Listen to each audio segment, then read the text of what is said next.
하나님 나라의 백성인 하백 여러분, 하백의 성경 아카데미에 오신 것을 환영합니다. 이 시간은 성경 해석학 22강 시간입니다. 강의 주제는 성경에 대한 객관적 조망 가운데서 의미와 관련된 질문들의 마지막에 있는 왜 사람들은 성경의 의미에 대해 서로 다른 견해를 갖는 것일까? 이런 질문에 대한 답을 로버트 폴럼으로부터 함께 들어보도록 하겠습니다. 성경 해석의 다양성 때문에 그리스도인은 맹소적으로 포기하려는 유혹을 받을 수가 있습니다. 이 모든 성경학자들이 이것에 대해 동의할 수 없다면 내가 어떻게 이것을 알아낼 수 있겠는가? 신실한 그리스도인들은 세례, 이혼, 그리고 애정과 같은 문제에 대한 성경의 가르침에 관한 의견이 다르다는 것 때문에 해석학적 절망에 빠져서는 안 됩니다. 성경 자체는 우리가 어쩔 수 없이 직면하게 될 해석적 불일치를 다룰 수 있는 통찰력을 우리에게 제공합니다. 그리고 왜 사람들은 성경의 의미에 대해 서로 다른 견해를 갖는 것일까에 대한 답을 구하기 위해서 로버트 폴러만은 6개로 나누어서 하나하나 설명하고 있습니다. 첫 번째, 비그리스도인들은 성경을 오해하고 곡해할 수 있다 라는 제목에서 데살로니가후서 2장 11절 12절 말씀입니다. 그러므로 하나님께서는 미혹하게 하는 힘을 그들에게 보내셔서 그들로 하여금 거짓을 믿게 하십니다. 그것은 진리를 믿지 않고 불의를 기뻐한 모든 사람들에게 심판을 내리시려는 것입니다.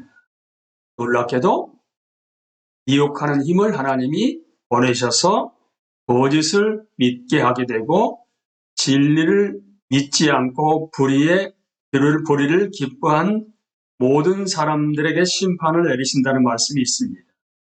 그러니까 불신자들이 성경을 오해하거나 그리스도를 잘못 대변할 때 놀랄 필요는 없습니다.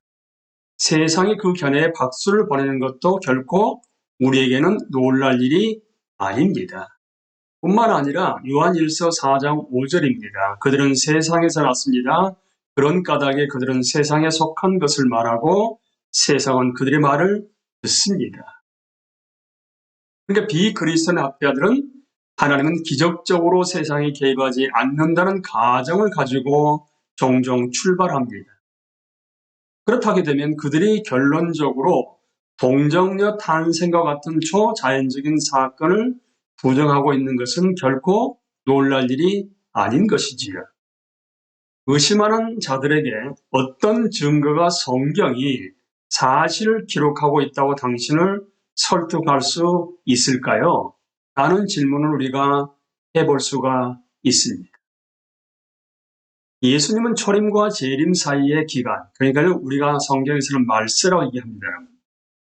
에 대해 묘사하시면서 이렇게 경고하셨습니다. 마태복음 24장 11절입니다. 또 거짓 예언자들이 많이 일어나서 많은 사람을 홀릴 것이다. 그러니까 그런 거짓 선지자들은 독실한 종교인의 옷을 입고 종종 나타납니다. 마태복음 7장 15절에서는 거짓 예언자들을 살펴라. 그들은 양의 탈을 쓰고 너에게 오지만 속은 굶주린 이리들이라고 예수님이 직접 말씀하셨습니다. 뿐만 아니라 사도 바울은 사도행전 20장 28절에서 31절 말씀을 통해서 여러분은 자기를 위하여 또는 온 양떼를 위하여 삼가라. 성령이 그들 가운데 여러분을 감독자로 삼고 하나님이 자기 피로 사신 교회를 보살피게 하셨느니라. 내가 떠난 후에 사나운 이리가 여러분에게 들어와서 그 양떼를 아끼지 아니하며 또한 여러분 중에서도 제자들을 끌어 자기를 따르게 하려고 어그러진 말을 하는 사람들이 일어날 줄을 내가 아노라. 그러므로 여러분이 일깨어 내가 3년이나 밤낮 쉬지 않고 눈물로 각 사람을 분개하던 것을 기억하라. 사도 바울이 떠난 다음에 사나운 이리가 교인들에게 들어와서 양떼를 아끼지 아니하게 되고 제자들을 끌어내가지고 자기를 따르게 하려고 어그러진 말을 한 사람들이 일어날 줄을 사도 바울은 미리 알고 있었다고 경고하고 있습니다. 하나님은 구속받은 자나 구속받지 못한 자들에게 일반 은총을 통해서 이성적인 마음을 주셨습니다. 그러나 근본적으로 볼 때 믿지 않은 자의 마음은 복음에 대해서 가려져 있고 영적인 것들에 대해 인식할 수가 없고 왜곡된 판단을 극복할 수가 없습니다. 그래서 고린도서 4장 3절에서는 우리의 복음이 가려 있다면 그것은 멸망하는 자들에게 가려 있는 것입니다라고 말하고 있습니다. 다시 한번요. 사도행전 20장 29절 31절 다시 한번 보시게 되면 내가 떠난 후에 사나운 이리가 여러분에게 들어와서 그 양떼를 아끼지 아니하며 또한 여러분 중에서 제자들을 끌어 자기를 따르게 하려고 어그러진 말을 하는 사람들이 일어날 줄 내가 아노라. 그러므로 여러분이 일깨어 내가 3년이나 밤낮 쉬지 않고 눈물로 각 사람을 분개하던 것을 기억하라. 하물며 그리스도인 가운데서 이런 일이 일어날진데 이 그리스도인들은 어떻게 성경이 믿어지지가 않는 거지요. 하지만 이성적인 마음을 주셨기 때문에 그들도 성경의 정확한 통찰력을 가질 수가 있기는 있습니다. 하지만 말씀에 순종하지는. 두 번째, 참된 신자들 사이의 불일치 정도는 사실상 과장되었다. 논란이 되고 있는 성경 해석을 우리가 고려할 때요. 진정한 불일치에 대해 고려하고 있는 것인지 애매한 부조화의 개념을 고려한 것이 아님을 분명히 해야 합니다. 그러니까 진정한 불일치에 대해서 고려하고 있는 것이 아니라는 거죠. 그리스도인들은 어떤 해석적 이슈에 대해 일치하지 못하는가? 다양한 입장은 무엇인가? 누가 어느 입장을 지지하며 그들의 논점은 무엇인가? 이런 질문을 하면서 어떤 특정한 본문이나 주제에 대해 문제의식을 느낀다면 위의 질문에 대한 답을 기록해보는 것이 사실 도움이 될 수가 있습니다. 우리는 성경의 권위에 복종하는 사람들 사이에 실제적으로 상당한 일치가 존재한다는 것을 발견할 수 있게 됩니다. 하지만 이것은 중요합니다, 여러분. 우리가 그래 성경이 그것을 말해 그러나 점점점점인데 점점점이 뭐냐 하게 되면 성경의 가르침을 무시할 몇 가지 이유를 제시합니다. 왕왕 이런 분들을 우리가 만날 수가 있거든요. 이렇게 말하는 사람들을 만나게 된다 하게 되면 그의 해석적 견해는 실제로는 하나님 말씀에 대한 불순종과 왜곡이라는 것을 분명히 인식을 해야만 합니다. 동시에 그리스도인들이 부차적인 문제에 대해 동의하지 않는다고 해서 믿음을 배반하였다거나 성경의 권위를 좀먹는다고 그들을 비난해서는 안 됩니다. 사실 우리는 항상 성경에 따라 우리의 견해를 바꿀 수 있도록 열려 있어야만 합니다. 그렇지 않다면 하나님의 계시된 말씀인 성경은 더 이상 우리에게 권위 있는 것이 아닙니다. 논란이 되고 있는 주제인 이혼에 대해서 어떻게 접근할 것인지 한번 간략하게 고찰해 보겠습니다. 약수를 한다면 이런 부분들이 포함될 수가 있습니다.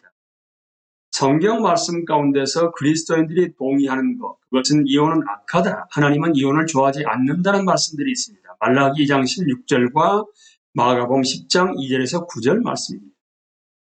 또한 그리스도인들이 동의하지 않는 것이 있는데 이혼에 대한 합당한 이유가 있는가? 예를 들어서 유기나 간음 등이라 하게 되면 이것은 마태복음과 고린도전서의 말씀을 고려해야 합니다. 또한 그리스도인들이 동의하는 것으로서 하나님은 회개한 이혼자들을 용서하신다. 요한일서 1장 9절에 나와 있습니다. 반면에 동의하지 않는 것은 이혼자들이 교회 지도자가 될 수 있는 것인가? 이혼자들은 재혼할 수 있는가? 만일 그렇다면 어떤 조건 하에서인가에 대해서도 신명기라든지 마태복음, 디모데전서 말씀 등을 고려해야 합니다. 분명히 이혼에 대한 보다 깊은 연구는 이 해석학의 이 책의 범위를 넘어서는 것입니다. 하지만 그러한 연구를 할 때 우리는 독서법을 공부하신 분들이 하게 되면 4수준의 독서법이죠. 성경 66권 전체를 통해서 관련 본문들을 조심스럽게 고려하는 통합적 읽기가 필요합니다. 또한 중요한 것은 우리 중 누구도 아직 도착하지 않았다는 것을 인정하는 것입니다. 하나님의 말씀은 피조물이 우리가 100% 알 수가 없는 것입니다. 우리 모두는 해석학적 여정 가운데, 여행 가운데 있습니다. 하지만 우리가 성경의 권위에 복종한다 하게 되면 여러 가지 문제에 대해 하나님이 무엇을 계시하셨는가를 발견함에 따라서 우리의 견해와 행동은 변화되어야만 할 것입니다. 이제 세 번째, 하나님은 모든 문제를 똑같이 명확하게 보여주지 않으셨습니다. 성경의 명료성, 분명함은 개신교, 기독교 신학에서 전통적으로 받아들여지는 교리입니다. 그러나 성경은 분명하다라고 단순히 주장하는 것은 덜 분명하지요. 성경은 죄로 인해 눈이 어두워진 불신자들에게는 분명하지 않습니다. 또한 하나님의 백성이 하나님 말씀을 읽을 때 좀 더 분명히 이해하기 위해서는 성령 하나님의 초자연적인 역사가 필요합니다. 성경의 분명함이라는 것은 하나님의 도움을 구하고 성경을 기꺼이 따르려는 마음으로 성경을 읽는 사람들이 이해할 수 있는 방식으로 성경의 가르침이 기록되어 있다는 것을 의미한다라고 성경학자인 웨인 그루뎀은 얘기합니다. 하지만 로마서 14장 5절을 보시게 되면 또 어떤 사람은 이 날이 저날보다 더 중요하다고 생각하고 또 어떤 사람은 모든 날이 다 같다고 생각합니다. 각각 자기 마음의 확신을 가져야 합니다. 이 말씀을 보시게 되면 어떤 부차적인 문제에 대해 계속해서 일치하지 않는 것은 성경에 복종하지 않는다거나 해석학적 기술이 부족하다는 증거는 아니라는 것입니다. 베드로후서 3장 15절 16절에서는 그리고 우리 주님의 오래 참으심이 구원을 위한 것이라고 생각하십시오. 그것은 우리의 사랑하는 형제 바울이 자기가 받은 지혜를 따라서 여러분에게 편지한 바와 같습니다. 바울은 모든 편지에서 이런 것을 두고 말하고 있는데 그 가운데는 알기 어려운 것이 들어 있어서 무식하거나 믿음이 굳세지 못한 사람은 다른 성경을 잘못 해석하듯이 그것을 잘못 해석해서 마침내 스스로 파멸에 이르고 말 것입니다. 분명히 우리가 말씀 가운데 알기 어려운 것이 있다는 것을 확실하게 우리에게 일깨워주는 말씀입니다. 참된 신자는 하나님의 보증을 가지고 있다고 성경이 약속합니다. 그들의 본질적 약점이나 해석적 도전이 무엇이든 간에 궁극적으로 그들이 믿음을 부인하지 않도록 성령이 그들을 인도하신다는 하나님의 보증입니다. 빌립보서 1장 6절에서는 선한 일을 여러분 가운데서 시작하신 분께서 그리스도 예수의 날까지 그 일을 완성하시리라고 나는 확신합니다라고 얘기합니다. 베드로전서 1장 5절입니다. 너희는 말세에 나타내기로 예비하신 구원을 얻기 위하여 믿음으로 말미암아 하나님의 능력으로 보호하심을 받았느니라. 하나님의 보증의 말씀입니다. 그런 약속이 있기 때문에 우리는 겸손해야만 합니다. 하나님의 계신 우리에게 충분하지만, 그러니까 다른 말로 하게 되면 우리에게 필요한 모든 것을 주심으로써 충분하지만 완전하지는 않습니다. 신명기 29장 29절 말씀입니다. 이 세상에는 주 우리 하나님이 숨기시기 때문에 알 수 없는 일도 많습니다. 그것은 주님의 것입니다. 그러나 하나님은 그의 뜻이 담긴 율법을 밝히 나타내 주셨으니 이것은 우리의 것입니다. 우리와 우리의 자손은 길이길이 이 율법의 모든 말씀에 순종해야 합니다라고 말하고 있습니다. 고린도서 12장 3절 4절에서 내가 이런 사람을 아노니 그가 몸 안에 있었는지 몸 밖에 있었는지 나는 모르거니와 하나님은 아시느니라. 그가 낙원으로 이끌려가서 말로 표현할 수 없는 말을 들었으니 사람이 가히 이르지 못할 말이로다. 분명 하나님은 성경에서 모든 문제에 대해 말하지 않으셨습니다. 우리가 일상생활에서 필요한 어떤 윤리적 또는 신학적 함의에 대해 성경은 충분할 정도로 명확한 모범을 하나님의 지혜를 우리에게 제공합니다. 하나님의 사역의 모든 신비에 대한 통찰력을 우리는 약속받지 않았습니다.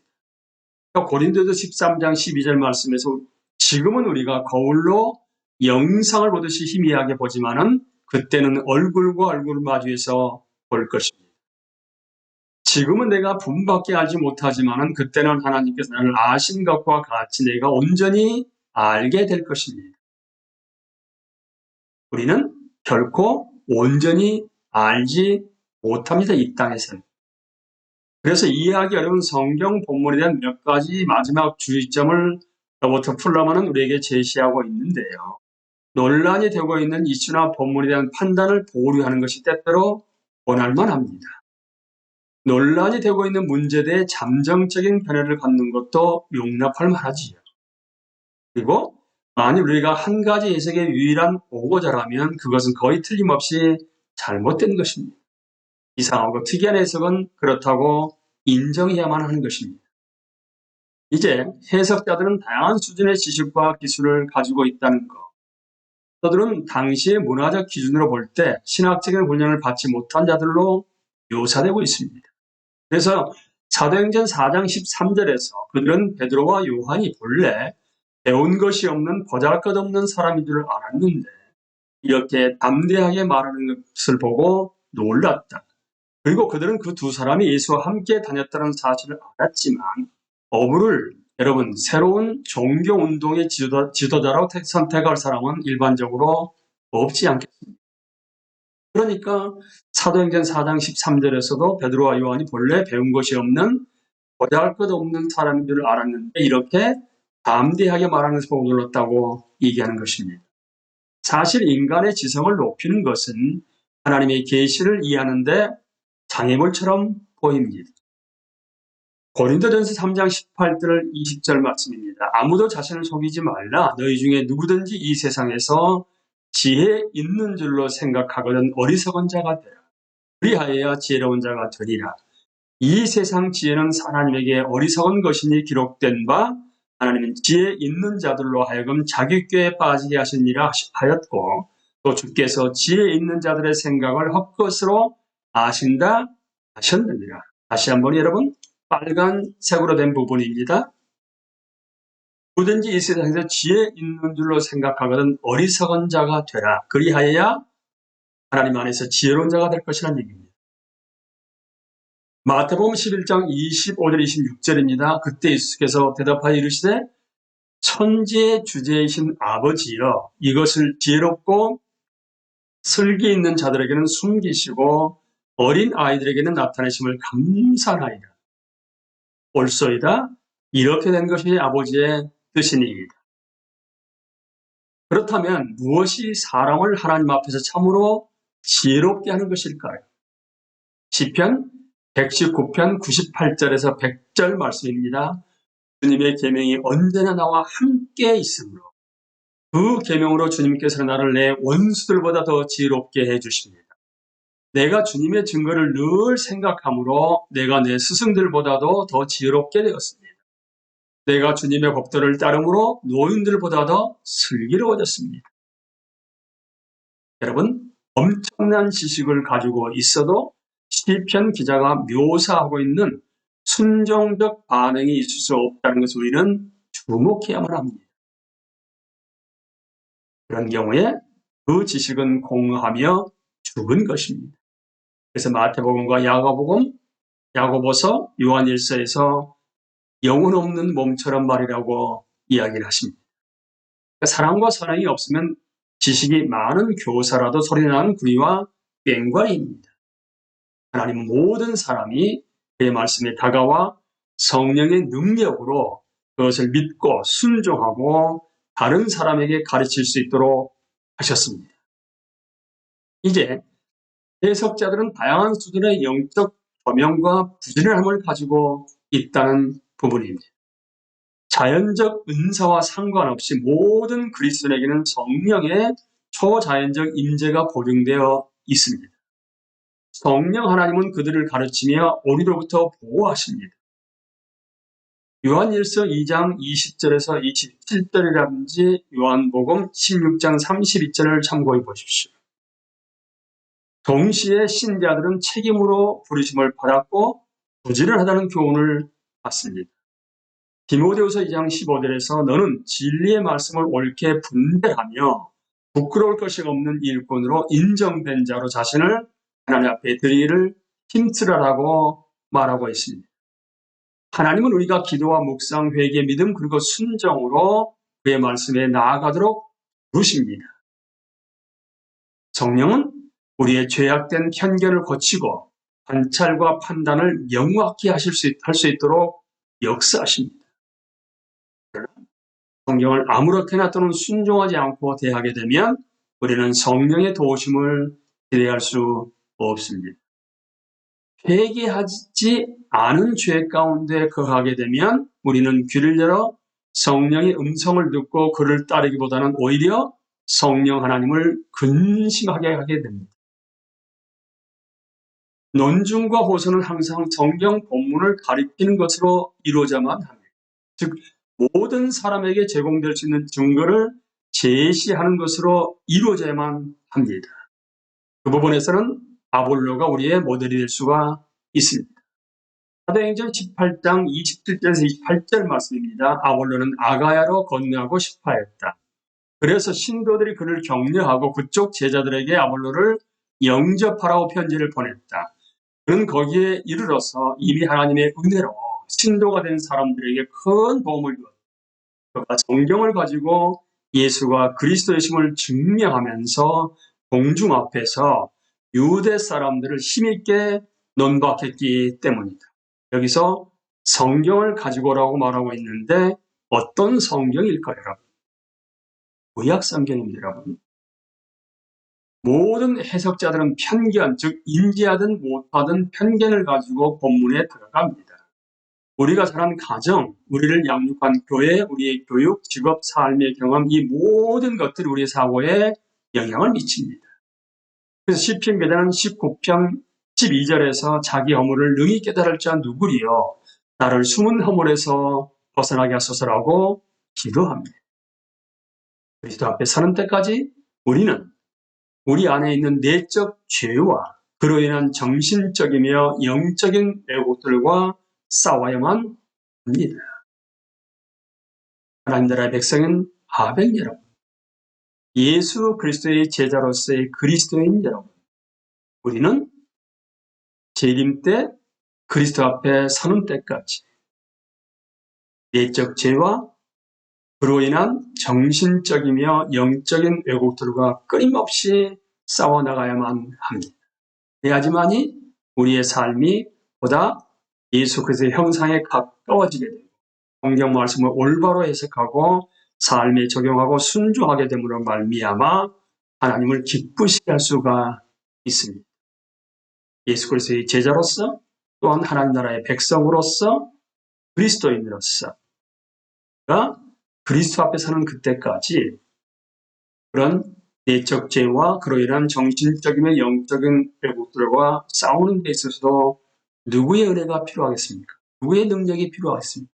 예수님의 은혜와 능력으로 싸워서 한 걸음 한 걸음 주님의 모습을 더 닮아갈 수 있는 여러분과 제가 될 수 있게 되기를 예수님의 이름으로 기도합니다. 감사합니다.